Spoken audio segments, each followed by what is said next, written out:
I think it's a tough one. Maybe good as an add-on to somebody else's e-commerce game brand. That's the other thing. I wouldn't want to also be pigeonholed in drinking games. If you're good at games, wouldn't you make some games that don't involve alcohol or they involve something else, intellectual games or whatever?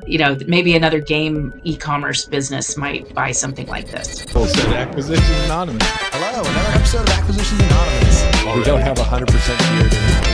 Hey everybody, welcome back to another episode of Acquisitions Anonymous. I'm Mill Snell, one of your co-hosts. Me and Heather talk about a really funny business today. We run through a couple different scenarios, which is kind of my new favorite thing to do the last two episodes. It's just me and Heather, and I just run through a list and say, Heather, which one do you want to do? But this was an Acquire.com deal, and it is a $3.2 million revenue business that does online drinking card games. It's all kind of direct to consumer, a little bit of their own e-commerce, some FBA, some Walmart, but through their own Shopify site mostly. And it's a pretty high margin business, $1.2 million net on $3.2 million gross revenue. Pretty impressive. We talk about some of the dynamics of a niche business like this, maybe a SKU specific risk. Do they just have one product or do they have a few? How could you diversify that? What do lenders look for in a space like this? Will they even lend on a business like this? Who's the ideal buyer and how do you navigate some of these things? It's kind of an interesting exercise. If you know the game, would be really curious to hear what it is. Massive TikTok audience and how they've leveraged that. Pretty cool, pretty interesting deal. So hope you enjoy. Stick around for a quick word from our sponsors. This episode of Acquisitions Anonymous is sponsored by Acquisition Lab. Acquisition Lab and their team, they've been longtime supporters of the pod, and they provide a really great service for people who are looking to acquire a business. So it's created by Walker Dybel, who's become a friend, the author of Buy Then Build, How to Outsmart the Startup Game. So Acquisition Lab's an accelerator with a highly vetted, cohort-based educational and support community for people who are serious about buying a business. So a lot of our listeners like you tune in every week to our deal reviews. You want to get in on buying a business. You're on this podcast because you're trying to learn how to buy a business. But if you're not quite sure where to start, Acquisition Lab is a great place to start. So they exist to help people buy a business and to navigate all those complexities of the process, everything you hear us talking about on the show. They provide a proven framework, tools and resources that support you all the way from search to close.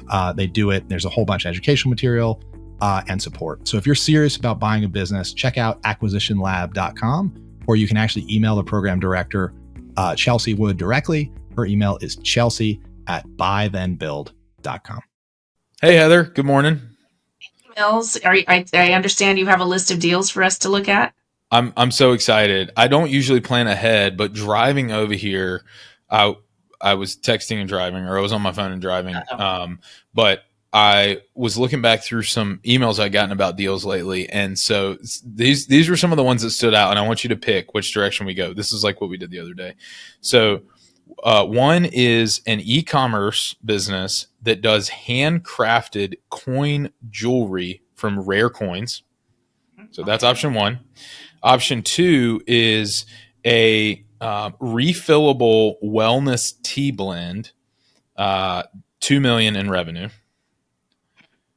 Option three is a online marriage service for international couples, $200,000 asking price, and they do $200,000 in revenue annually.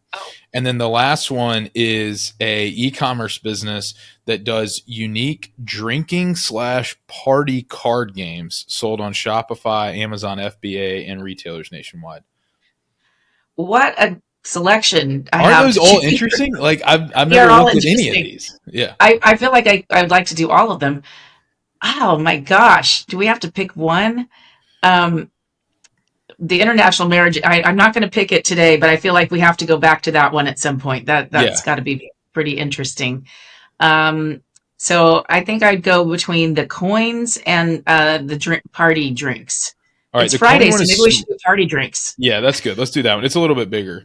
All right, I got to email it to myself. I should have come a little bit better prepared, but I was getting close. So I'm going to email it to myself, and then I'll pull it up on the screen. All right, we're going to get into the party drinks real quick here. Yeah, I've seen. I'm not a big like party drinker or anything like that, but I feel like I've seen more and more of these advertised on like Instagram and things like that, where I don't really know how it works, and this one doesn't tell us like the name. That would kind of be interesting to know, but I'll pull it up and I'll share my screen here. I'm going to age myself, but the party drinks, yeah, the games that we had back when I was young were like quarters. You Yeah, just bounced a yeah, quarter in your exactly. cup. You didn't need anything special. A quarter. Okay, so this says it's an acquire.com deal. It's an e-commerce startup based in Michigan. It says unique drinking / party card games sold on Shopify, Amazon FBA, and retailers nationwide. They're asking $3.5 million, which is a 2.8 times profit multiple and a 1.1 times revenue multiple. It says with the vast majority of our sales coming from e-commerce, we believe the right buyer will have the opportunity to establish key retail partnerships and scale the business to new heights. Additionally, the brand holds valuable intellectual property, including multiple U.S. copyrights and trademarks. Trailing 12-month revenue is $3.2 million. Trailing 12-month profit $1.2 million. Last month, they did $368,000 in revenue and $138,000 in profit. The description here is it says profitable e-commerce brand with $3,158,000 in trailing 12-month revenue and $1,241,000 in trailing 12-month profit, specializing in the creation and sale of unique drinking and party games. We primarily operate online through our Shopify site, Amazon, Walmart.com, and TikTok shop. In addition to our e-commerce presence, we're in a couple national retailers and boutiques. Our brand has built a significant social media following, including over 800,000 followers on TikTok. Wow. I kind of now wish Bill was here because he knows way more about this than we do. But they have 800,000 TikTok followers. They relist their revenue and everything. That includes $150,000 in inventory. The business has been around since June of 2021. They have a team size somewhere between 2 and 20 people. And they just list kind of some of the tech stack is Shopify. Their competitors are What Do You Meme, DSS Games, Dice Games, Do or Drink. I don't know any of those. I don't know them. Yeah. Growth opportunities, expand to new markets, increase digital marketing, social media marketing, increase content marketing, and new product features. Key assets, they talk about trademarks, copyright, brand, domain, inventory, website, social media accounts, customers, and marketing materials. They're selling for a lifestyle change or starting a new venture, and they mentioned that they're bootstrapped. Interesting. This is actually they have cool. a great profit margin. I think it's about 40%. This is kind of nice. Sense. Yeah. So this must just plug into their Google Analytics, but Acquire has the data. Acquire.com has the data on how many website visitors they've had, how many users, and then sessions, bounce rate, session duration. Yeah, so they're nice, right up front. Yeah, their customer acquisition channels has been mostly paid social. So like August was a huge month for them. They had it looks like about 100,000 customers, and 90,000 of those came from paid social. So they talked about their TikTok shop and the number of TikTok followers. So that's not super surprising. But what do you think, Heather? Really interesting business. Obviously, there's a little bit of creativity involved because you have to come up with a game that is going to be appealing on these social media channels. And it sounds like you probably have to reinvent or have a new version, or, you can't just stick with this one game. And I think maybe that's the hard part of this business is keeping it fresh. But they've obviously found something that has worked at least up to this point. And a 2.8 times multiple based on profit is really low, is really good. They don't talk about how much time they dedicate to this business. It almost feels like it could be a side hustle kind of business where they're, we got this profitable, let's just sell it off. And maybe to the right person, they can continue it and grow it. But I love the profit margins and I love the simplicity, what I think is some simplicity of the deal. What do you think? Yeah, I think, they say creation and sale of unique drinking and party card games, plural, but my guess is that they came on the market really big with one SKU, one core kind of idea or concept. And then they probably have, wisely tried to diversify that somewhat, but my guess is this is probably one of those businesses that, 60 to 80% of the revenue comes from maybe not just one SKU, because the best games, like, these kind of iconic games like Settlers of Catan and, all these different, they have created expansion packs. And so they kind of find ways to continue to generate revenue and keep the game, the game's intriguing or engaging. I'm not on TikTok, so I don't know. I haven't seen this, brand. Like, there's not names that are immediately jumping out at me, but I wonder, my concern about something like this is not just kind of the longevity of the one core idea, but there's no like follow-on revenue, at least that I can imagine. Maybe they've figured out some way, but they don't really talk about, lifetime value of customer or anything like that. It's probably just a one and done purchase.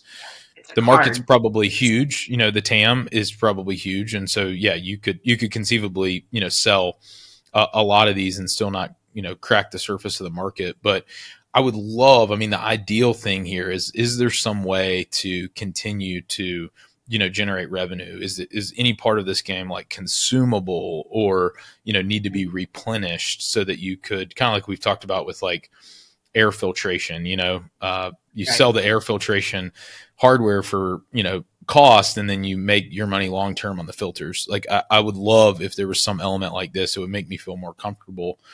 Razor blade is not here. It doesn't seem like. Yeah.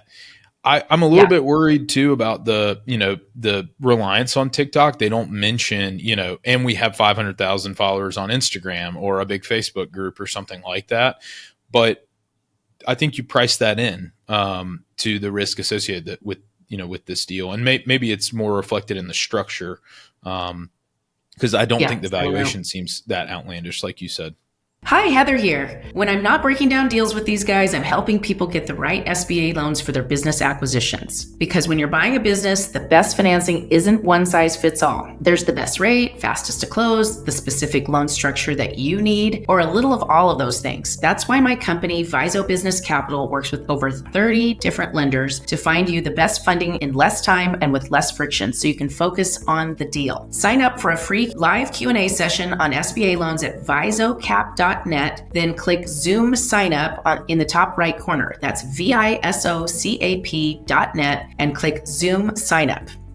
Yeah, valuation is good, but you do still need some protection because the longevity of this, revenue is suspect at this point. It feels like maybe kind of a trendy game, right? This could be popular.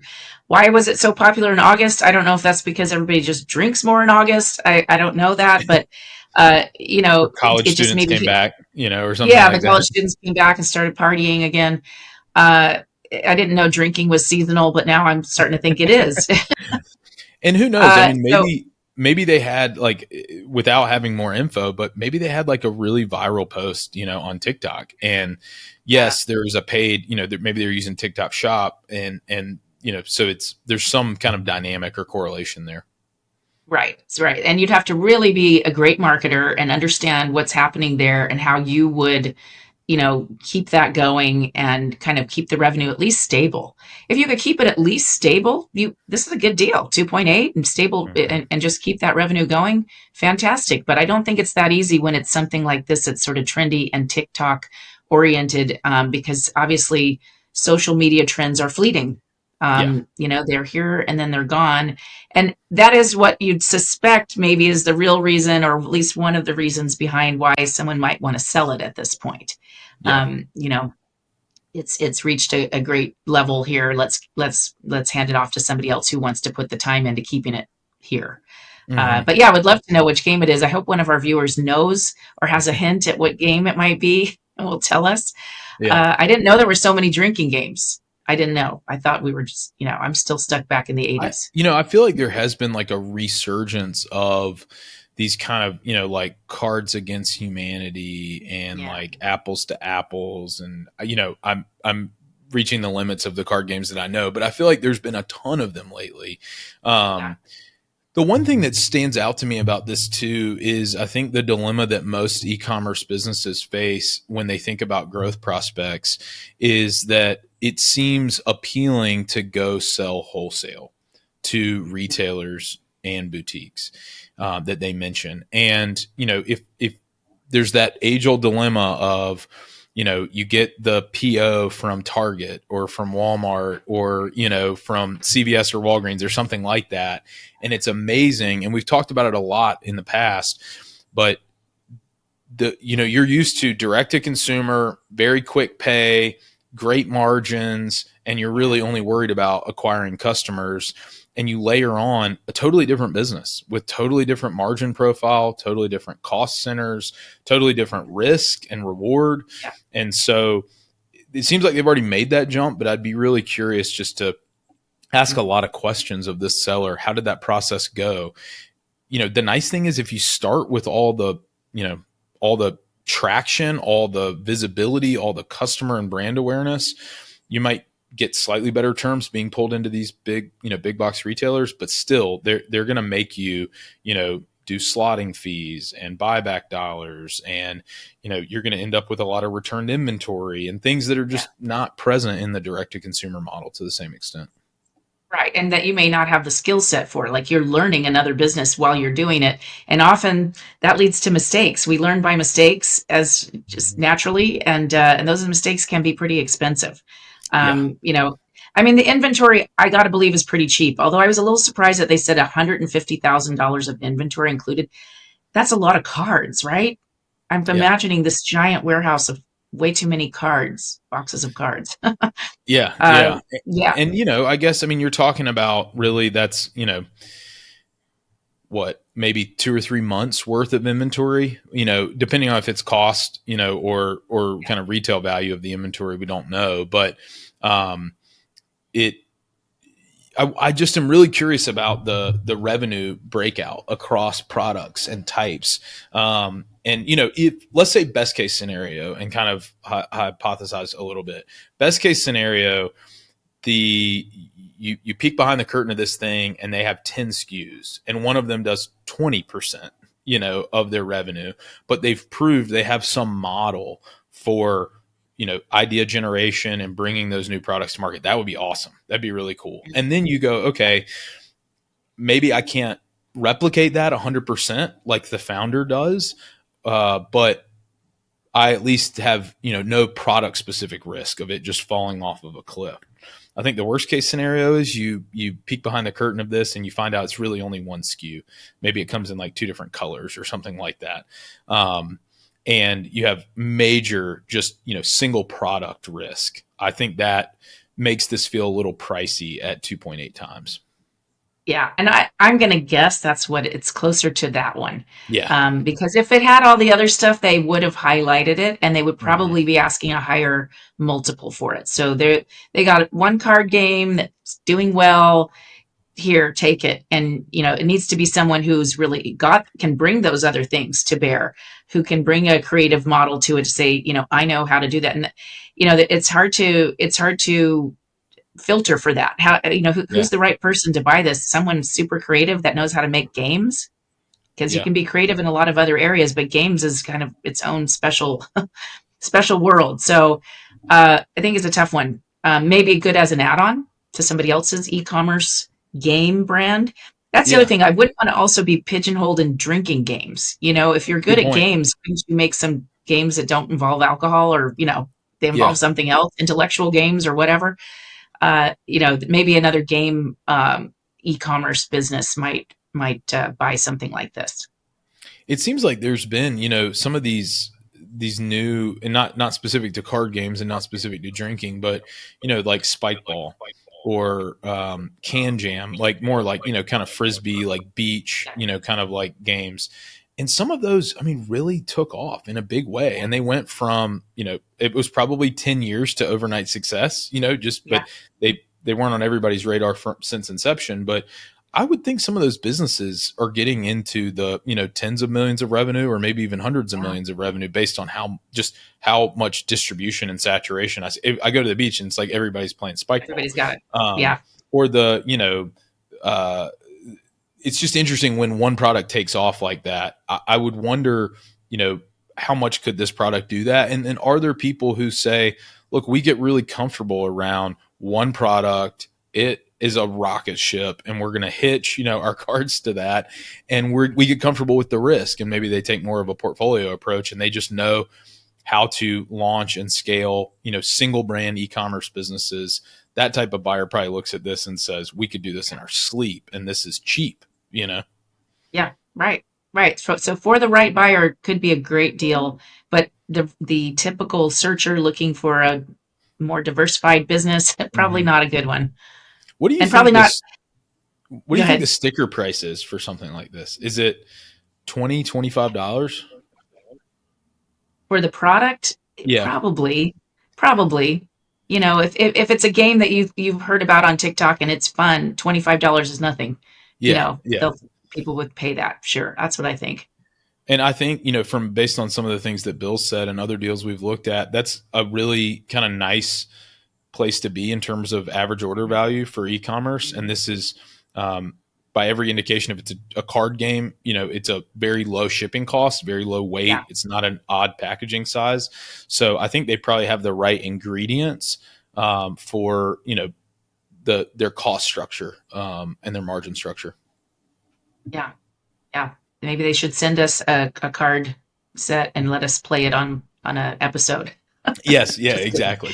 We could come up with our own drinking game, drink every An time Acquisitions somebody Anonymous says game. EBITDA or something like that. Yeah, right. We could make our own version of it.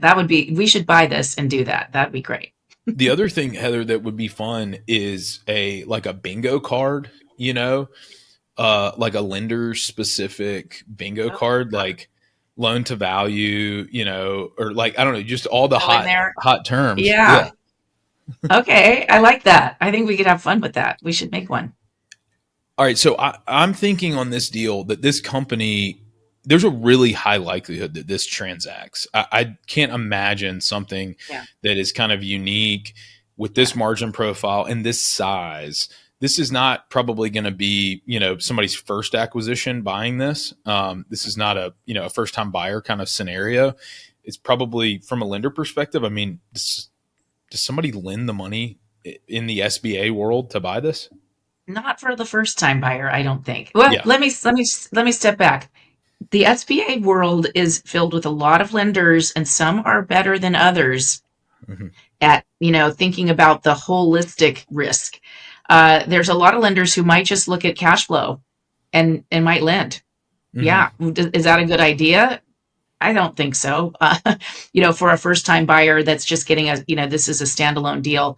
But could they get it? Yeah, they might be able to, which kind of is scary. But a more sophisticated lender probably would say no because of, one SKU or pretty close to that, too much risk. Yeah. Yeah. Let's just say it ends up being a $3.2 million purchase price. What do you think just rough order of magnitude? How much debt do you think gets placed on this? Is it 2 turns? Now SBA can go up to 3.5 turns even at today's rates. But a smart deal here would be 2 turns. Yeah. That's what outside of SBA, that's what you typically see. Now this is too small outside of SBA as a standalone. But if a strategic buyer comes along and it's an add-on, sure, 2 times leverage, that would make sense. It's an interesting one. I've never looked at anything directly like this, but I think it's unique, and they obviously are doing so. I mean, their margins prove that they have a unique concept. I wonder how durable and sustainable it is, and that would be really probably the biggest thing that a buyer would have to underwrite and kind of risk adjust around is how long can this continue on the current pace. I think it's a very interesting deal, very transactable for a lot of different types of buyers. So I like it. Are we doing I'm thumbs not up? going to spend the next hour Googling and searching TikTok for drinking games, but I'm very curious. And if somebody knows, I would love to know what it is. Tweet us about it. Now imagine if you did do that on TikTok, what your TikTok feed would start to look like, right? Yes. Yeah, exactly. It'd be pretty fun. Well, thanks everybody right. for sticking around. Heather, fun episode with you. And it's got my wheels turning about why haven't I created something like this. Yeah. All right. Thanks everybody. We'll see you next time.